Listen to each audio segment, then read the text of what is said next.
Share chapter पढ़ेंगे। Share का meaning देख लेंगे। Meaning of a share, total capital of the company is divided into units of a small dominance. Company के total capital को छोटे unit में तोड़ देना शेयर होगा। each such unit is called share. For example, if a total capital of the company is 10 lakh rupees divided into 1 lakh units of a rupees 10 each. Each unit of a rupees 10 will be called a share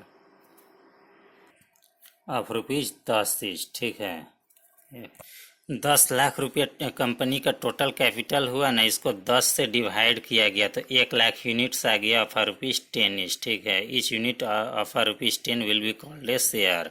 मतलब एक share का दाम हो गया 10 रुपया दाम हो गया। Thus in the above case company has 1 lakh shares of rupees 10 each. Share must be numbered so that they में बी आइडेंटिफाइड। मतलब टोटल कैपिटल जितना कंपनी के टोटल कैपिटल को छोटे पार्ट्स में तोड़ना ही शेयर्स हो गया। तो यहाँ पे 1 लाख शेयर्स है, इसको 10 से इंटू करिएगा तो 10 लाख हो जाएगा। यहाँ टोटल कैपिटल कंपनी के बारे में बोल रहे शेयर, टोटल शेयर कैपिटल के बारे में नहीं बोल रहे, दूसरा चीज़ होता है। ठीक है। मेनली शेयर का मतलब ये है कि कंपनी का जितना टोटल कैपिटल है इसको डिवाइड करना है छोटे पार्ट्स में, यही है। शेयर के फॉर्म में तोड़ना है उसके कैपिटल को। ठीक है। शेयर पब्लिक कंपनी इशू करेगी। ठीक है। शेयर डिवेंचर दोनों इशू करेगी। तो शेयर लेने वालों को शेयर होल्डर, डिवेंचर लेने वालों को डिवेंचर होल्डर कहेंगे।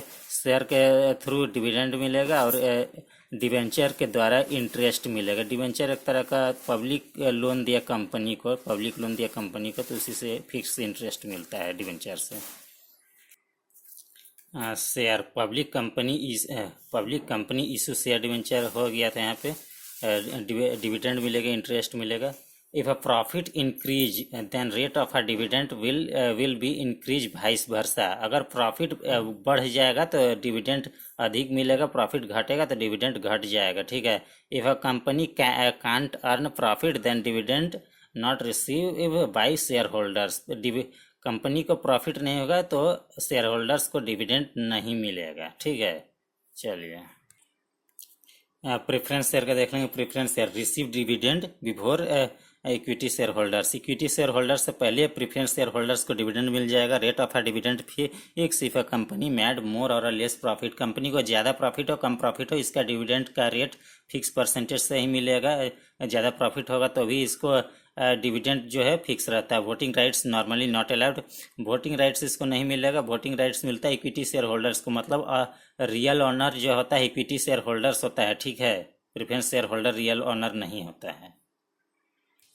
मेमोरेंडम ऑफ एसोसिएशन में कंपनी के एक्सटर्नल चीज़ को एक्सप्लेन किया जाता है, जैसे कंपनी का नाम, कंपनी का ऑब्जेक्टिव। और आर्टिकल ऑफ एसोसिएशन कंपनी के इंटरनल पार्ट को एक्सप्लेन करता है। ठीक है। जैसे मैनेजर का क्या रिस्पॉन्सिबिलिटीज है, ये सब। तो और भी एक कंपनीज एक्ट 1956 और कंपनीज एक्ट 2013 के नियम के अनुसार ही ये पब्लिक और प्राइवेट कंपनीज काम करती है। तो उसको जब जरूरत होगा तो इसका अध्ययन किया जाएगा। कंपनीज एक्ट 1956 और कंपनीज एक्ट 2013। ठीक है, याद रहेगा। और कंपनीज एक्ट 1956 और कंपनीज एक्ट 2013 में रेक्टिफिकेशन काफ़ी कुछ किया गया है। ठीक है।